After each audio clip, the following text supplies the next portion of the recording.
Welcome to அம்மாஸ் daily சமையல். இன்றைக்கி நம்ம பார்க்க போகிறது ஒரு சட்னி ரெசிபி. அது வந்து பீர்க்கங்காய் சட்னி எப்படி பண்ணுறதுன்னு பார்க்கலாம்.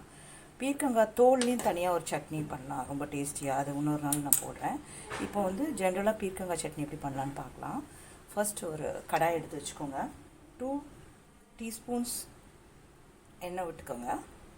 எண்ணெய் காஞ்சோன்னே 2 டீஸ்பூன் உளுத்தம்பருப்பு,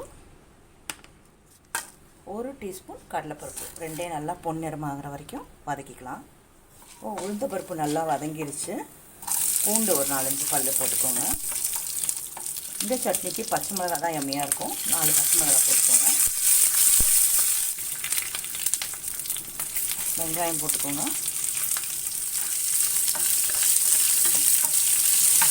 மைல்டாக வதக்கினா போதும், ரொம்ப டீப் ஃப்ரை பண்ணணும்லாம் அவசியம் இல்லை. அடுத்ததாக நம்ம பீர்க்கங்காயை இந்த மாதிரி ரவுண்டாக கட் பண்ணி வச்சுக்கோம் தோலோட. அந்த தோலில் நிறைய சத்து இருக்குது, தூர போடாதீங்க. தனியாக அது துவையல் கூட பண்ணலாம்.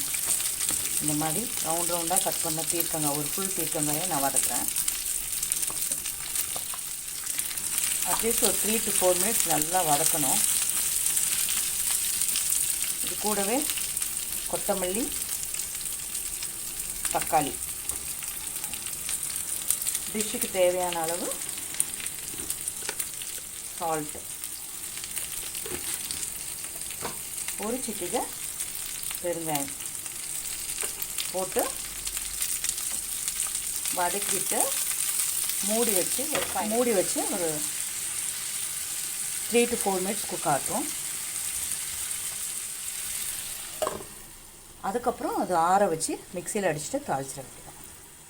இதை நம்ம சாப்பாட்டுக்கு யூஸ் பண்ணலாம், சப்பாத்தி, தோசை எல்லாத்துக்கும் சைட் டிஷ்ஷாக யூஸ் பண்ணலாம். ஃபஸ்ட் லைட்டாக வேக வச்சுருங்க, அப்போ தான் டேஸ்டியாக இருக்கும். ஒரு 3 to 4 மினிட்ஸ் வேகட்டும். இப்போ 4 மினிட்ஸ் கழித்து திறந்து பார்க்கலாம். பீர்க்கங்காய் நல்லா சுருண்டு வெந்திருக்கு. இப்போ இது ஆறின உடனே நம்ம மிக்சியில் அடித்து அதை யூஸ் பண்ணிக்கலாம். சுடு சாதத்துக்கு கூட நீங்கள் இதை போட்டு சாப்பிட்லாம். உங்களுக்கு தக்காளிக்கு பதிலாக புளி வச்சு, சின்ன துண்டு புளியை வச்சு கூட இந்த டிஷ் பண்ணலாம். நீங்கள் இது ஆறட்டும், நம்ம மிக்சியில் அடிச்சுட்டு தாளிச்சிடலாம். இப்போ பாருங்கள், அரைச்ச பிறகு நம்மளுடைய பீர்க்கங்காய் சட்னி சூப்பராக ரெடி ஆகிடுச்சு. இப்போ தாளிச்சதை இதில் போட்டுடலாம்.